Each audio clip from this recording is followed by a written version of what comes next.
સાથી વિના સંગી વિના એકલા જવાનું, સાથી વિના સંગી વિના એકલા જવાનું, એકલા જવાનું, સાથી વિના સંગી વિના એકલા જવાનું.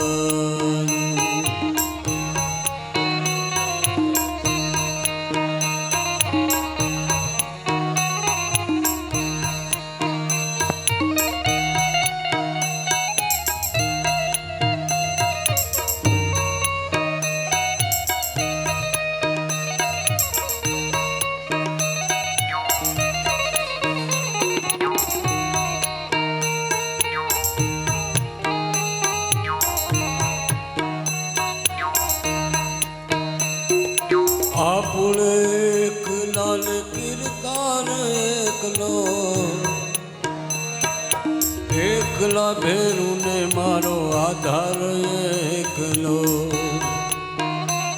હો આપણે એકલા ને કીર્તન એકલો, એકલા ભેરું ને મારો આધાર એકલો. એકલા રહીએ ભલે, એકલા રહીએ ભલે, એકલા રહીએ ભલે, પોતાના જ પંથે પોતાના વિના સાથી વિના. હાલો હાલો. એકલા જવાનું, હો એકલા જવાનું, એકલા જવાનું. સ્વસ્તિ સ્તુયા વિના સાક્ષાત ધર્મ કલ્યાણ વૃદ્ધિદા વિનાયકમ પ્રિયાણિ તિક્તાવલી ગોપસ્ત્રી પરિવેષ્ઠિતો વિજયતે गोपालचूडामणि. व्यासपूजनं समर्पयामि बालकृष्ण परमात्मने नमो नमः. सेवन्तिका बकुलचम्पकपाटलाब्जे पुन्नागजातिकरवीररसालपुष्पैः तसमिदः कृताः देवाजदग्नन्तन्वाना अभग्नन् पुरुखं पशुम्. ॐ नमो भगवते वासुदेवाय नमः. ओम नमो भगवते वासुदेवाय नमः. ओम नमो भगवते वासुदेवाय नमः. ओम नमो भगवते वासुदेवाय नमः. आओ बधा ऊभा थईए, भगवान ने आरती करिए.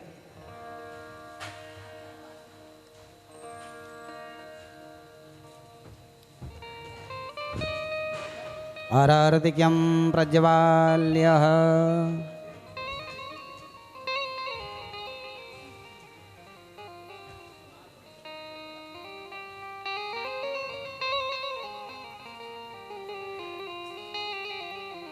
बोलिए गजानंद गणपति महाराज. वर नंद लाला मीठी मोरली वाड़ा, मीठी मोरली वाड़ा, गोपीना प्यारा प्रभु जय काना कामण गारा कान कामण बहु कीधा, प्रभु कामण बहु कीधा. माखण चोरी मोहन, माखण चोरी मोहन, चित चोरी लीधा.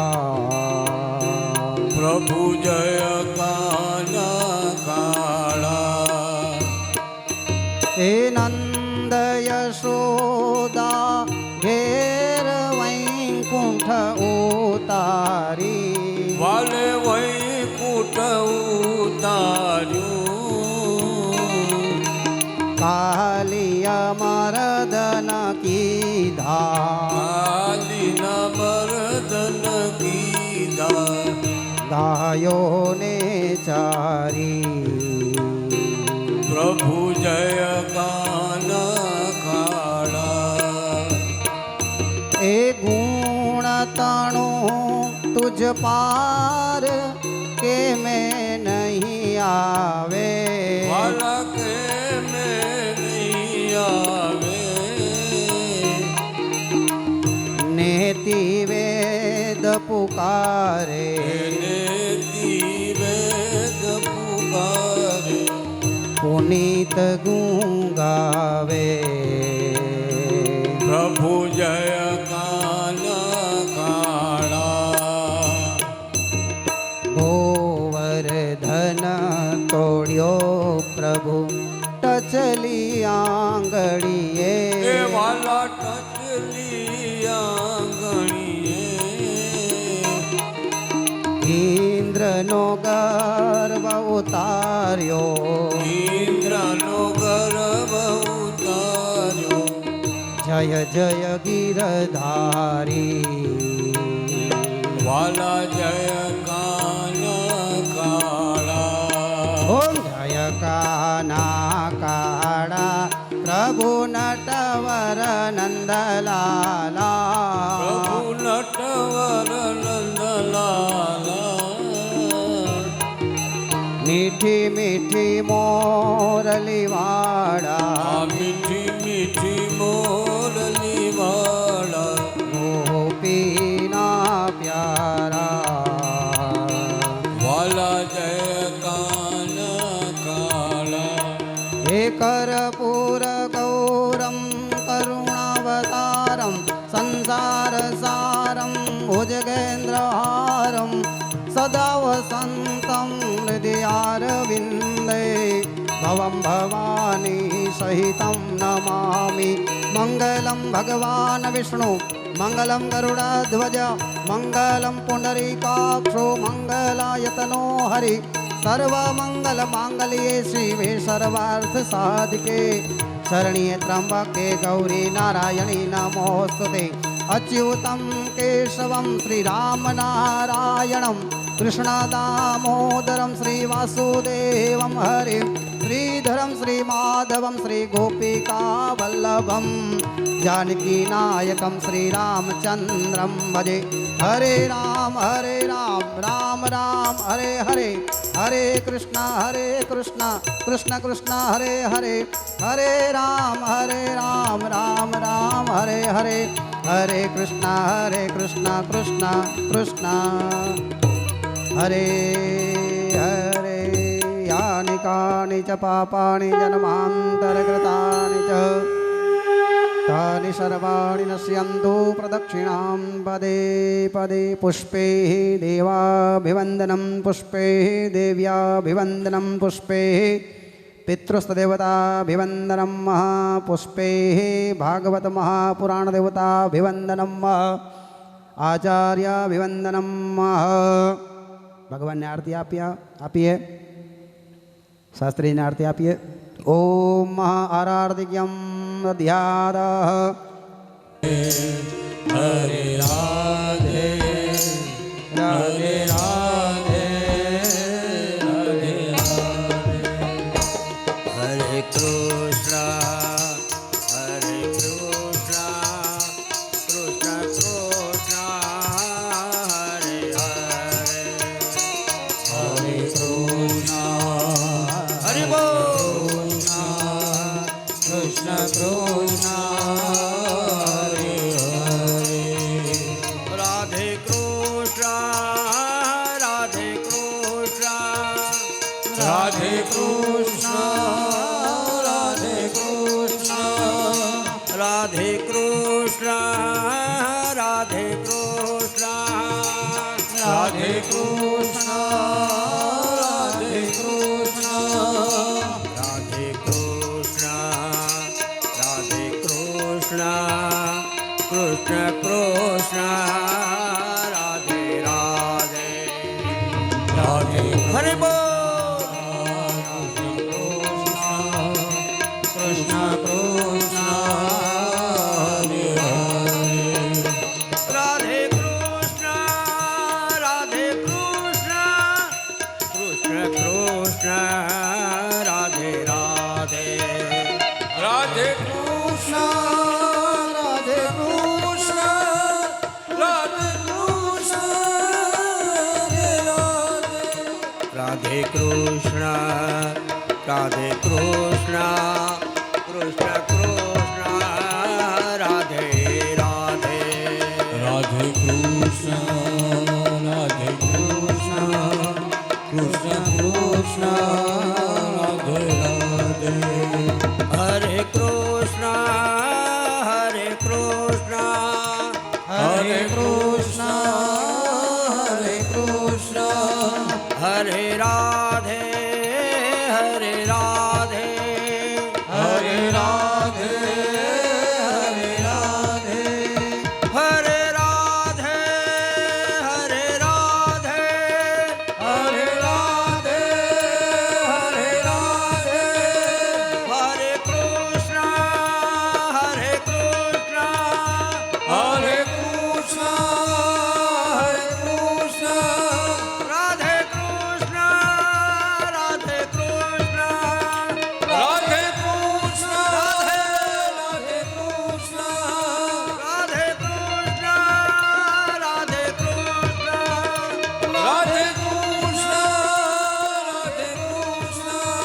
રાધે કૃષ્ણ રાધે કૃષ્ણ રાધે કૃષ્ણ રાધે કૃષ્ણ હરે કૃષ્ણ હરે કૃષ્ણ હરે કૃષ્ણ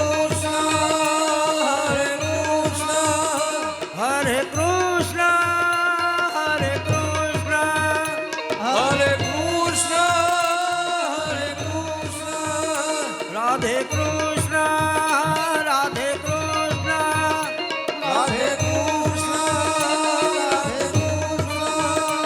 રાધે કૃષ્ણ રાધે કૃષ્ણ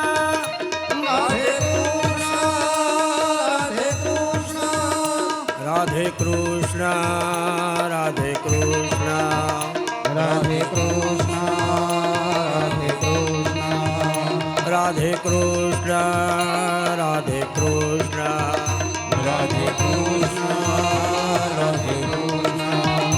કૃષ્ણ કૃષ્ણ રાધે રાધે કૃષ્ણ કૃષ્ણ રાધે રાધે કૃષ્ણ કૃષ્ણ રાધે રાધે રાધે કૃષ્ણ રાધે રાધે રાધે કૃષ્ણ રાધે રાધે રાધે કૃષ્ણ રાધે રાધે રાધે કૃષ્ણ રાધે રાધે રાધે કૃષ્ણ રાધે રાધે કૃષ્ણ રાધે રાધે રાધે રાધે રાધે કૃષ્ણ રાધે રાધે કૃષ્ણ કૃષ્ણ રાધે રાધે કૃષ્ણ કૃષ્ણ રાધે રાધે કૃષ્ણ કૃષ્ણ રાધે રાધે કૃષ્ણ રાધે કૃષ્ણ રાધે કૃષ્ણ રાધે કૃષ્ણ રાધે કૃષ્ણ કૃષ્ણ કૃષ્ણ રાધે રાધે કૃષ્ણ કૃષ્ણ રાધે રાધે રાધે કૃષ્ણ રાધે રાધે રાધે કૃષ્ણ રાધે રાધે રાધે કૃષ્ણ રાધે રાધે રાધે કૃષ્ણ રાધે રાધે બોલીએ શ્રી ભાગવતજી ભગવાન કી જય શ્રી કૃષ્ણ કનૈયાલાલ કી જય બાળકૃષ્ણલાલ કી જય શ્રી વ્યાસજી ભગવાન કી જય શ્રી સુખદેવજી ભગવાન કી જય. શ્રી સદગુરુ ભગવાન કી જય. શ્રી ગિરિરાજ ધરણ કી જય. શ્રી વલ્લભાધીશ કી જય. શ્રી શ્યામ સુંદર યમલે મહારાણીજી કી જય. ઉમાપતિ મહાદેવ કી જય.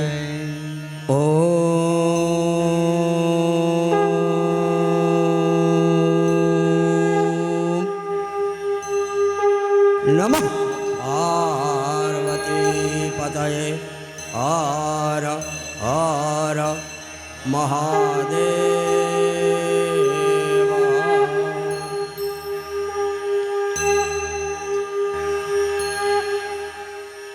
સૌ વહાલા વૈષ્ણવોને જય શ્રી કૃષ્ણ. મહાદેવ હર.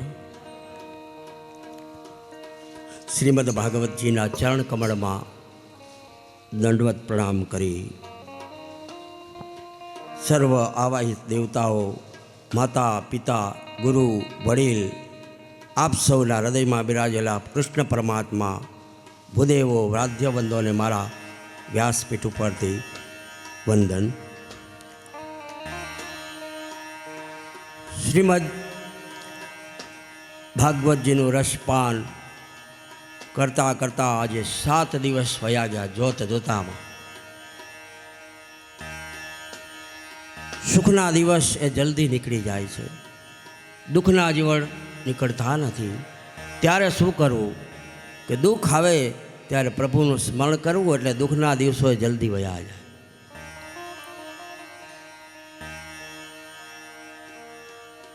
સુખની વ્યાખ્યા શું છે એ જ કોઈને ખબર નથી. સુખ કેને કહેવાય, દુઃખ કેને કહેવાય? સુખ અને દુઃખ એ તો આપણા બે પૈડા છે.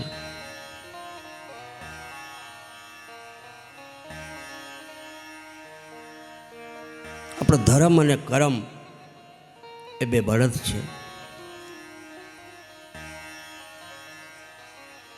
અને એમાં જે ધીરજ રાખીએ ને એ લગામની ધીરજ, રાસ એ ધીરજ એ લગામ છે આપણી. સુખ દુઃખમાં હંમેશા ધીરજ રાખવી, ક્યાંય ઉતાવળ ન કરવી.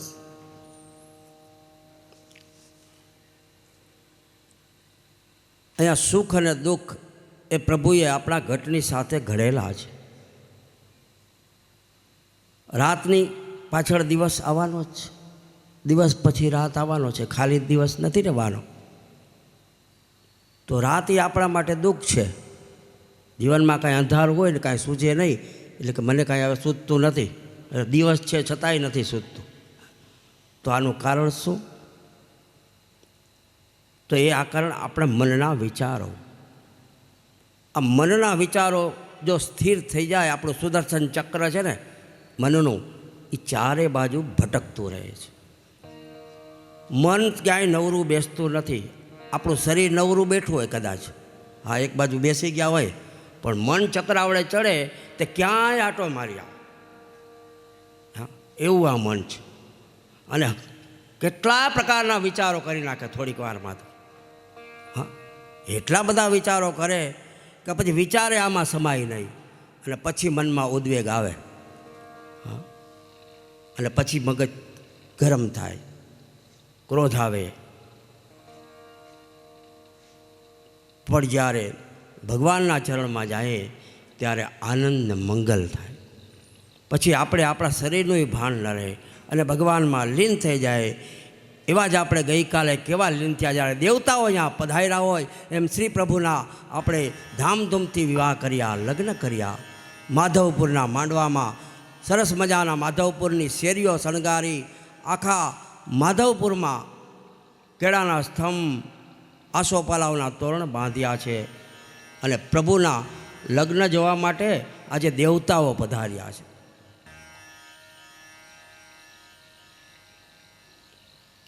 પ્રભુના વિવાહનો આનંદ માણવો ને એ પણ એક લાવો છે. એ સમયે જ્યારે વિવાહ થયા હશે ને બધા રૂબરૂ જોવા ગયા હશે તો એને કેટલો આનંદ થયો હશે.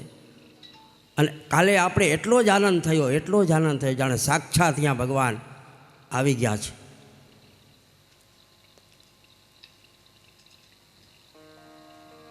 સુંદર મજાના મંગળ ફેરા ફર્યા,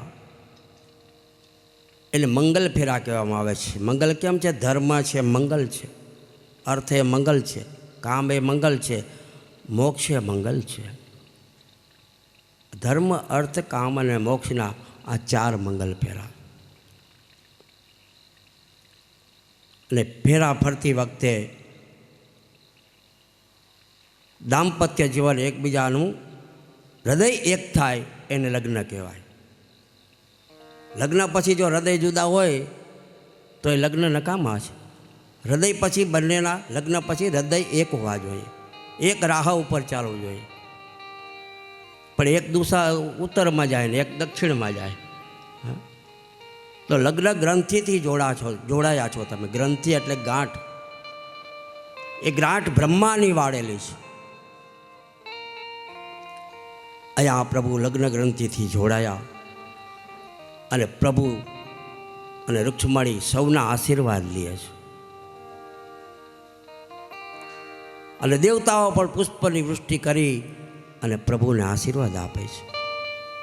બ્રાહ્મણો મંત્રોચ્ચાર દ્વારા પ્રભુને આશીર્વાદ આપે છે. તદેવ લગ્નમ સુધીનમ તદેવ તારાબલમ ચંદ્રબલમ તદેવ વિદ્યાબલમ દેવબલમ તદેવ લક્ષ્મીપતે તેન્દ્રી યુગમ સ્મરામી.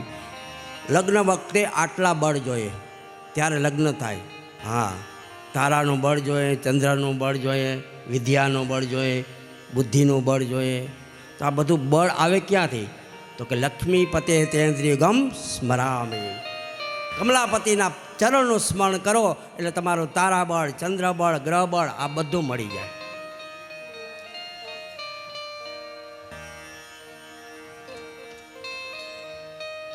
એટલે આપણે લગ્ન સમયે મંત્રોચ્ચાર કરવામાં આવે છે કે આ બંને વર અને કન્યાને આપણે બધા બળ મળે એવા આશીર્વાદ આપીએ છીએ. ભગવાન શ્યામ સુંદર માધવપુરમાં લગ્ન કરી અને રૂક્ષ્મણી સાથે પરણી ઉતર્યા છે. દેવો પુષ્પની વૃષ્ટિ કરે છે કે કૃષ્ણ અને રૂક્ષ્મણીની જોડી સદાય મંગલ કરજો, સદાય મંગલ કરજો. ભગવાન શ્યામ સુંદર શ્રી કૃષ્ણ અને રૂક્ષ્મણીનો લગ્ન વિધિ પૂરો થયો. શ્રી કૃષ્ણ પરણીને દ્વારકામાં પ્રવેશ કરે છે. ત્યારે દ્વારકાની શેરીઓ પણ શણગારી છે. દ્વારકામાં તોરણ બાંધ્યા છે અને આખું દ્વારકા એકદમ શુદ્ધ કરી અને આજે દ્વારકાના વાસીઓ લિંપન કરે છે. સરસ મજાના ગોબરથી ગંગાજળ, યમુનાજળ, ગોમતીના જળ છાંટી અને સુંદર શેરીઓ સજાવી ફૂલડા વેર્યા છે અને કુમકુમના સાથિયા પૂરાય છે. આજે રૂક્ષ્મણી અને કૃષ્ણ દ્વારિકામાં પરણીને આવે છે, પ્રવેશ થાય અને ત્યારે એના સામૈયા કરે છે. આહા, સજાવો ઘરને આંગણિયા, મારો ઘન શ્યામ આવે છે, મારો ઘન શ્યામ આવે છે. સજાવો ઘરને આંગણિયા, મારો ઘન શ્યામ આવે છે, મારો ઘન શ્યામ આવે છે.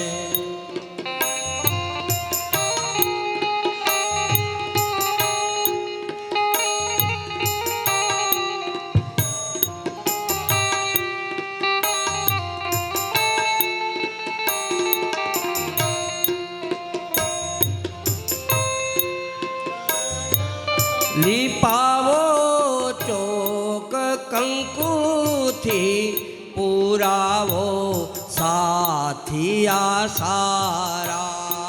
લીપાવો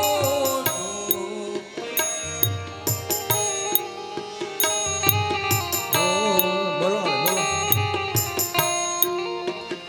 ગુથાવો ફૂલની માળા બંધાવ્યા તોરણિયા સારા બંધાવ્યા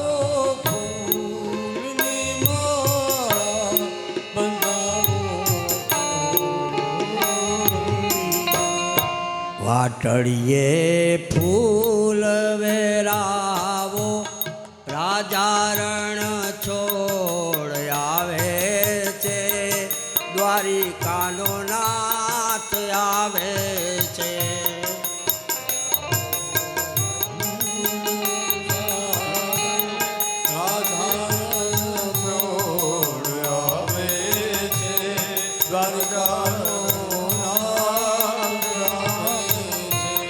જગાવો જ્યોત અંતરમાં મારો ઘન શ્યામ આવે છે યશોદાનો લાલ આવે છે જગાવો જ્યોત અંતરમાં મારો ઘનશ્યામ આવે છે યશોદાનો લાલ આવે છે. જય દ્વારકાધીશ. ઓહો.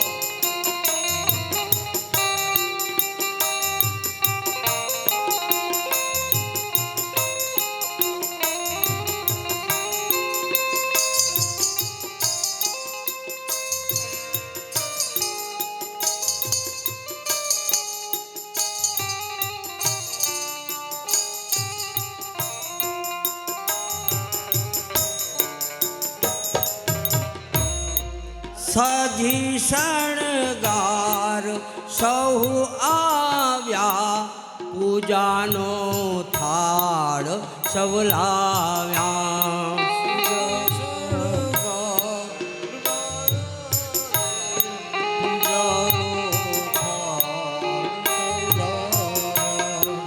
મળ્યો મોઘો માનવનો દેહ ચૂકશો તો થાશે પસ્તાવો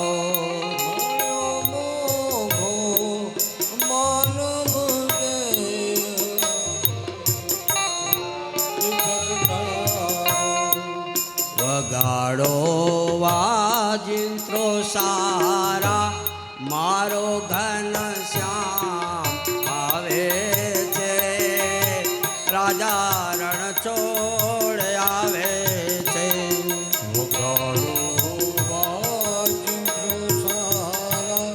મારો ઘનશ્યામ આવે છે મારો ઘનશ્યામ આવે છે. જય હો.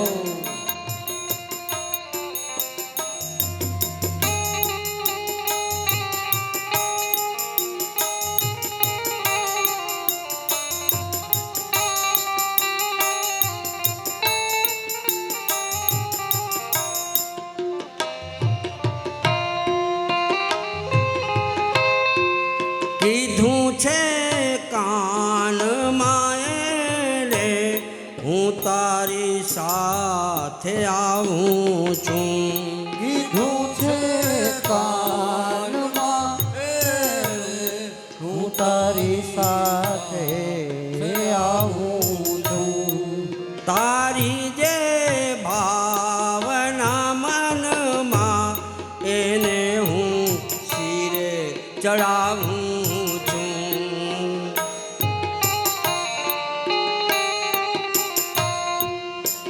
રૂડા સૌ ગીતડા ગાવો મારો ઘન શ્યામ આવે છે દ્વારિકાનો નાથ આવે છે સજાવો ઘરને આંગણિયા મારો ઘન શ્યામ આવે છે મારો ઘન શ્યામ આવે છે. સુંદર મજાના સામૈયા થયા પ્રભુના ફૂલડેથી વધાવ્યા છે દ્વારકામાં પ્રવેશ કરી રહ્યા છે. આખા દ્વારકામાં સર્વત્ર મહોત્સવનું વાતાવરણ છે. અનેક મિત્ર રાજાઓ સંબંધીઓ જેવા કે કુરુ, સંજય, કૈકેયી, વિદર્ભ, યદુ, કુંતી વગેરે કુળના સૌ આ મહોત્સવમાં આવ્યા છે. બધાને આમંત્રણ આપ્યું હતું, પત્રિકા. આ બધા અહીંયા પધાર્યા છે.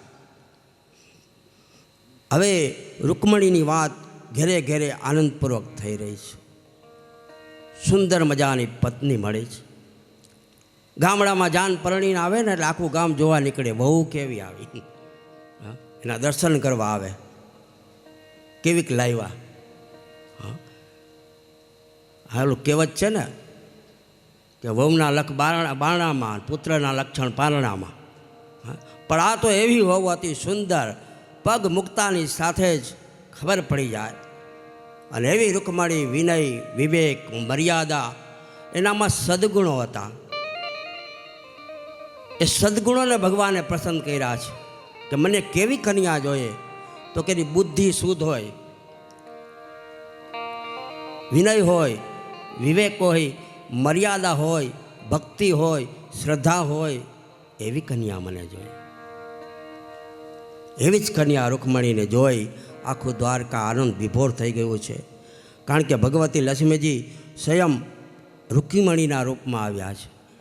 મા લક્ષ્મી સ્વયં છે અને રૂકમણીના રૂપમાં આવ્યા છે. ભગવાન શ્રીકૃષ્ણની સાથે દ્વારકામાં બિરાજમાન થયા છે. ગણેશજીના સ્થાપન કર્યા હતા, ત્યાં પગે લગાડ્યા, મીંઢોળ છોડ્યા છે અને એના રીત રિવાજ મુજબ નૈવેદ્ય વગેરે કર્યા છે. અને હવે ભગવાનનો ગ્રસ્થાશ્રમ આરંભ થાય છે. આપણા જીવનની 4 અવસ્થાઓ છે અને ચારેય અવસ્થાની સાથે પાછળ આશ્રમ લાગે છે. આશ્રમ એટલે શું? બ્રહ્મચાર્ય આશ્રમ, ગ્રસ્તાશ્રમ, વાનપ્રસ્થ આશ્રમ અને સંન્યાસ્ત આશ્રમ. આ દરેક અવસ્થાને આપણે આશ્રમ બનાવવા જોઈએ. આશ્રમ કોને કહેવાય? તો કે જે ઘરમાં સ્વાધ્યાય થતો હોય, ભક્તિ થતી હોય, પૂજાપાઠ થતા હોય ને, એ ઘર નથી, એ આશ્રમ છે.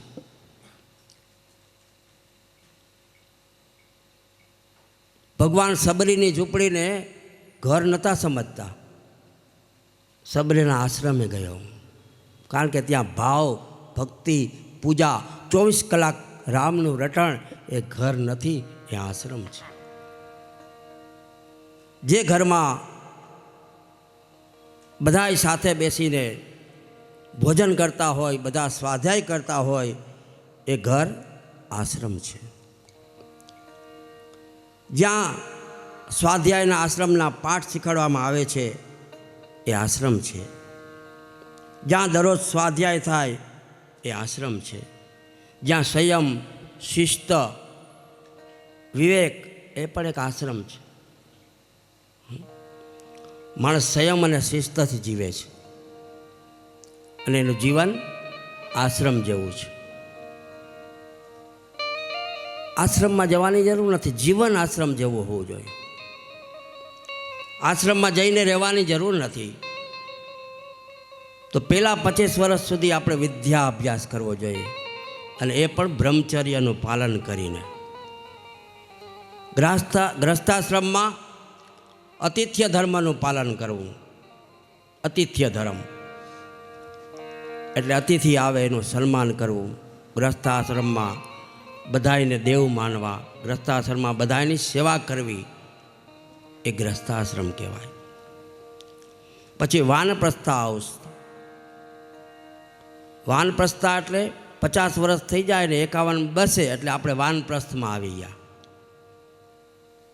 અને પછી વનમાં જેમ આપણે જાય ને, ફળ ને ફૂલ ને એવું હલકો ખોરાક ખાઈએ, એમ ઘરે રહીને હલકો ખોરાક ખાઈએ તો આપણે વનમાં જ છીએ. આપણે વનમાં જવાની જરૂર નથી. પછી સંન્યાસ આશ્રમ એટલે પછી બધી ઇન્દ્રિયોને સંયમમાં રાખી દેવો, એને સંન્યાસ આશ્રમ કહેવાય. ટોટલી ઇન્દ્રિયો. કેટલી ઇન્દ્રિયો છે આપણી? ટોટલ 14 ઇન્દ્રિયો છે લગ્ન પછીની. 14 ઇન્દ્રિયોને આપણે સંયમમાં રાખવી પડે. તો 5 છે એ જ્ઞાનેન્દ્રિય છે, 5 છે એ કર્મેન્દ્રિય છે. આ બધી બહારની ઇન્દ્રિયો છે. 10 ઇન્દ્રિય બહારની છે અને 4 ઇન્દ્રિય આપણી અંદર છે. બુદ્ધિ,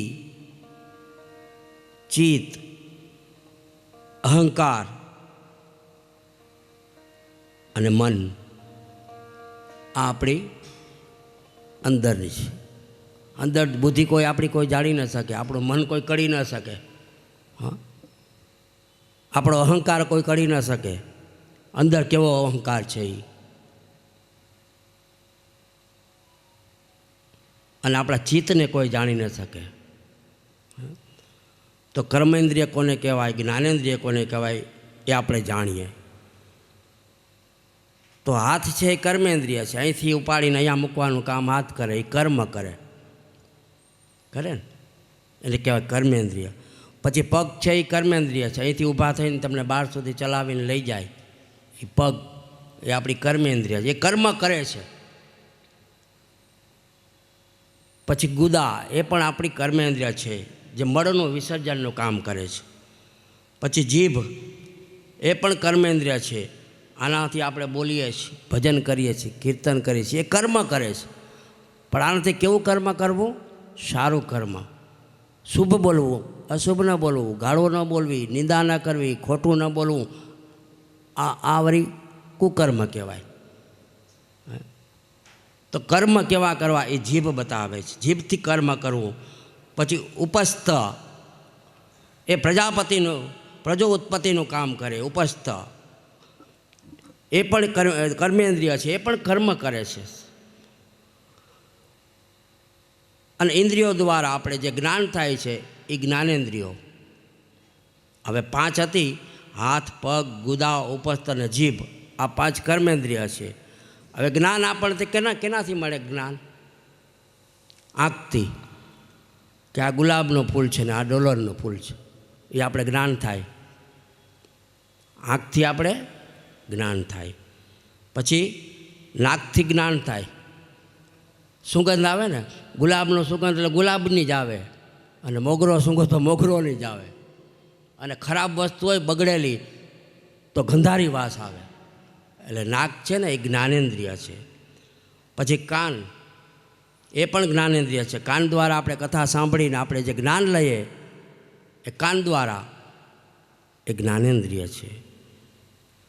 અને ચામડી, આ ચામડી પણ જ્ઞાનેન્દ્રિય છે. કોઈ આપણે સ્પર્શ કરે તો ખબર પડી જાય કે આ મને સ્પર્શ, એ જ્ઞાન આવી જાય તરત.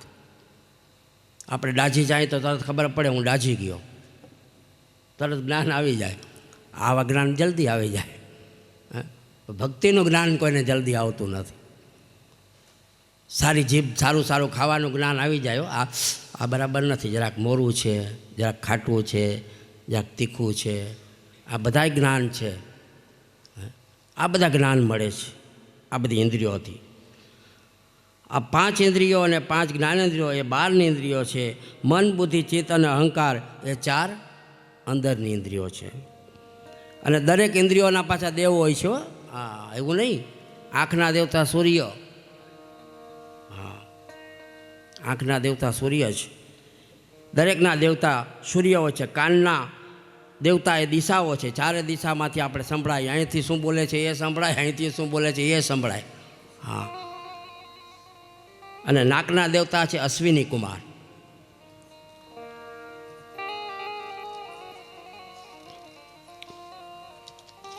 નાકના 2 ભાગ છે. આ ફરણી જોઈએ અમારે, એના 2 ભાઈઓ છે. અશ્વિની કુમારના 2 ભાઈ છે. જીભનો દેવ વરુણ છે. વરુણ એટલે જીભની ઉપર જળ તો જોઈએ, જીભ સુકાવી ન જોઈએ. જળ એટલે વરુણ. અને હાથનો દેવ છે ઇન્દ્ર. હા, ઇન્દ્રથી બધી આપણે શણગાર કરીએ, તૈયાર થઈએ આ હાથથી. પગનો દેવ છે વિષ્ણુ, કારણ કે વિષ્ણુ પૂજાય. પગ પૂજાય, બધાયના પૂજાય. જીવનમાં એકવાર તો પૂજાય. હા, લગ્ન કરીએ ત્યારે કન્યા અને વરના પૂજાય ને, બધાયના પગ પૂજાય છે આપણા બધાયના. તો પગ છે એ વિષ્ણુ છે, એટલે વિષ્ણુની પૂજા થાય. ગુદા અને ઉપસ્થાનના દેવ છે મિત્ર અને વરુણ, આ બે. આમ દરેક ઇન્દ્રિયોનો કંઈક ને કંઈક દેવ છે. એમ મન, બુદ્ધિ, ચિત્ત, અહંકારના પણ દેવતા છે. તો રામ, લક્ષ્મણ, ભરત અને શત્રુઘ્ન આ ચારે ઇન્દ્રિયોના દેવતા આ છે. રામ, લક્ષ્મણ, ભરત અને શત્રુઘ્ન આ ચારે ઇન્દ્રિયોના દેવ છે. લક્ષ્મણજી છે ને એ અભિમાનના દેવ છે, અહંકાર.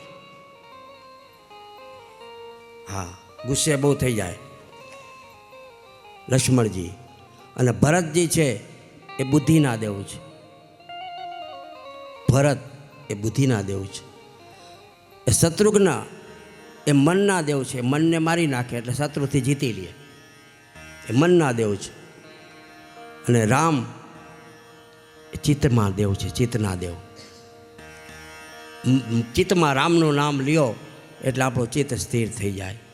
એના દેવ રામ છે, કૃષ્ણ છે.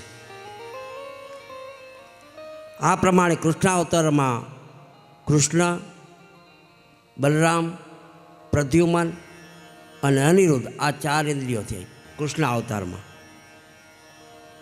ચિત્તના દેવતા એ કૃષ્ણ છે, અહંકારના દેવતા બલરામ છે. જે લક્ષ્મણ હતા એ જ બલરામ થયા, રામ હતા એ જ કૃષ્ણ થયા.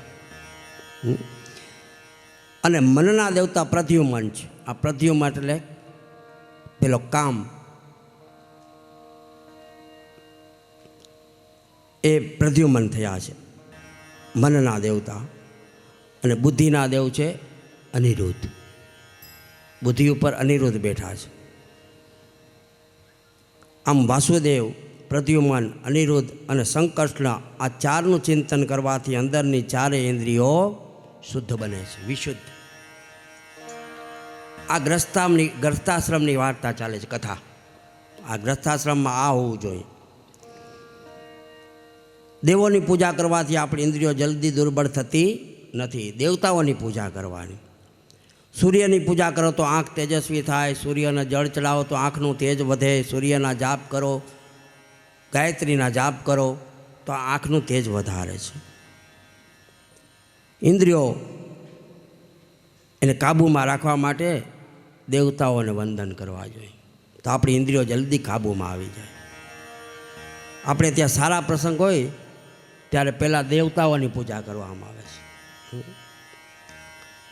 એથી કરીને આપણી ઇન્દ્રિયો છે ને એ સ્થિર થાય છે અને બળવાન બને છે. આમ કૃષ્ણ, બલરામ, પ્રદ્યુમન, અનિરુદ્ધ આ ચારનું અથવા તો રામ, લક્ષ્મણ અને ભરત અને શત્રુઘ્ન આનું ચિંતન કરવાથી આપણી અંદરની ઇન્દ્રિયો એ સ્થિર અને બળવાન બને છે. પ્રદ્યુમન એ મનના દેવ છે. દસમ સ્કંદમાં ભાગવતજીના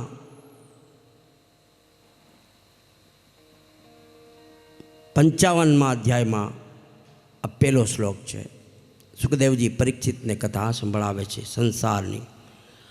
કામસ્તુ વાસુદેવાંશો દગ્ધ પ્રાગરુદ્રમન્યુના દેહોપપત્તયે ભૂયસ્તમેવ પ્રત્યપદ્યત.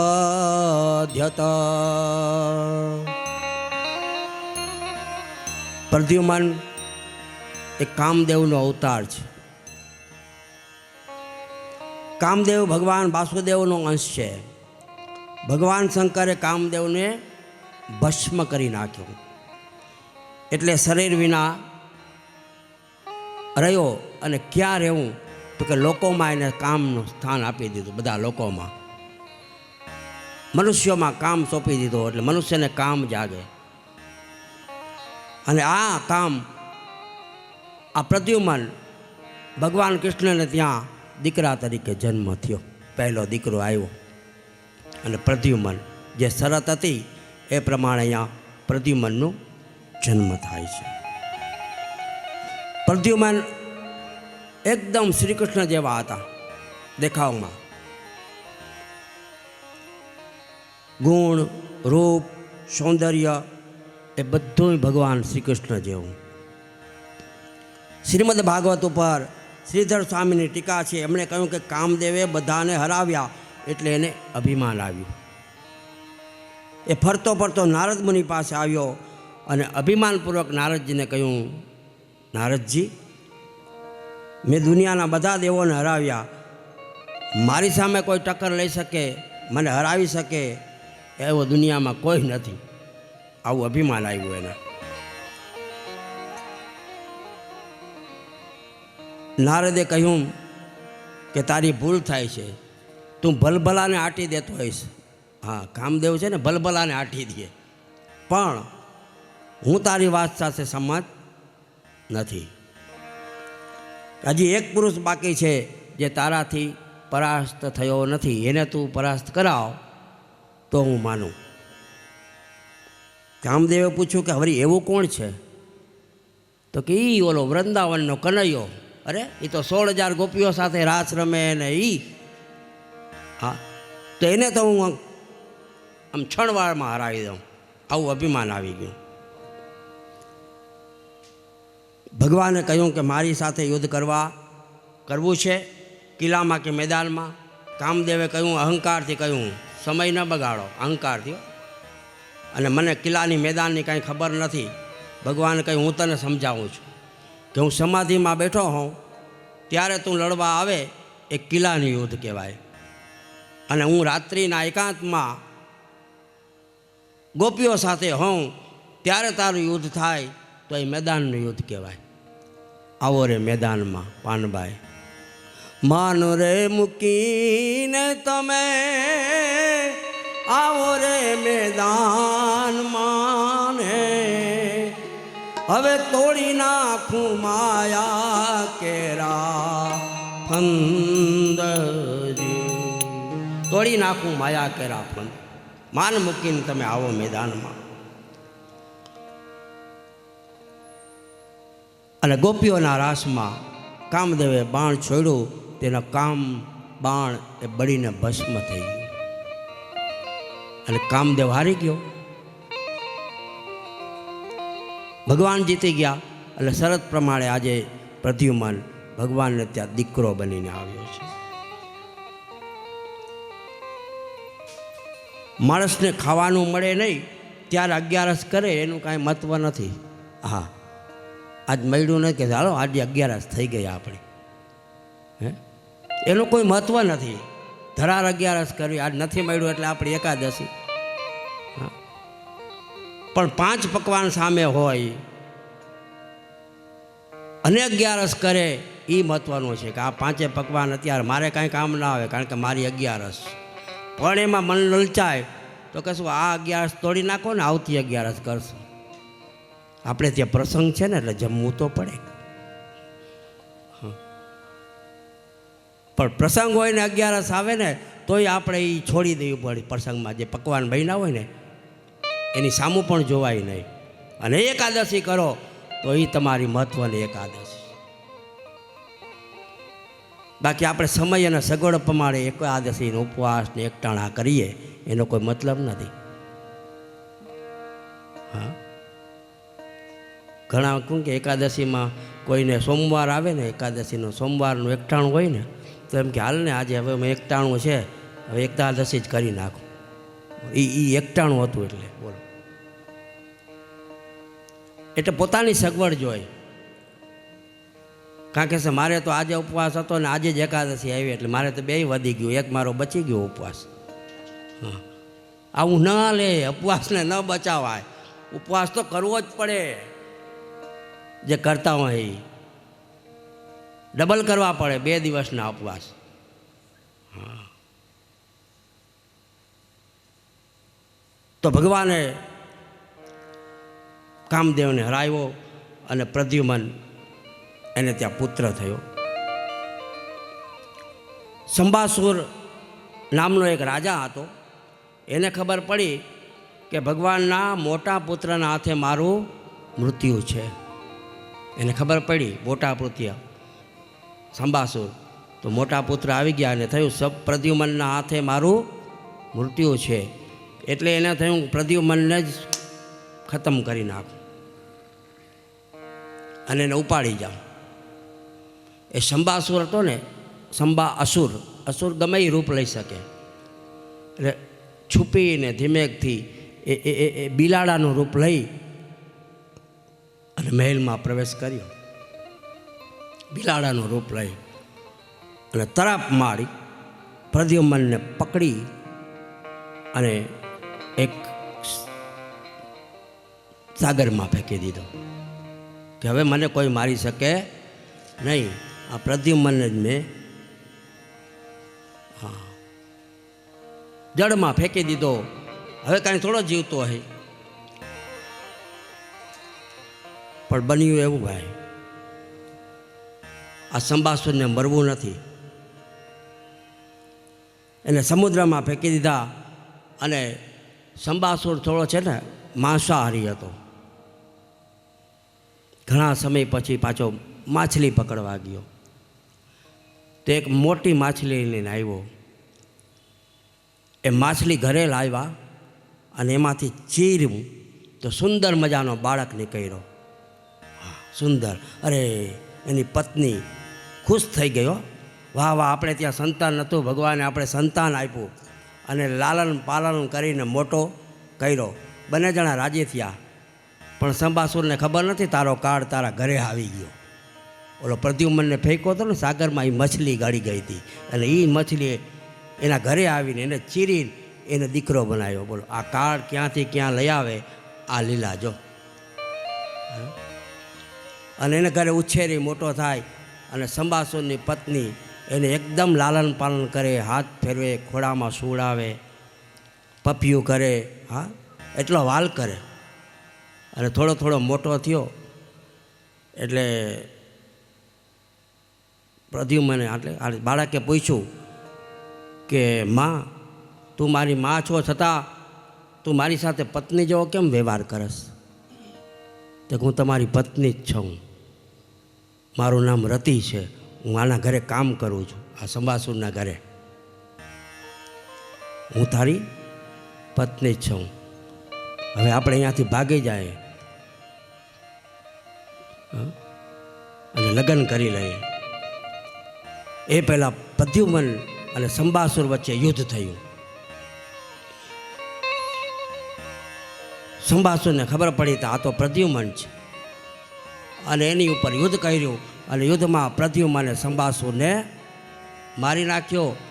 અને બંને જણા પ્રદ્યુમ્ન અને રતિ, એનું નામ હતું રતિ, બંને દ્વારકા ગયા. અને સીધા પગે લાગ્યા. વરકન્યા આવ્યા કે આ શું કે લગ્ન કરી આવ્યા? હા, તો બાપ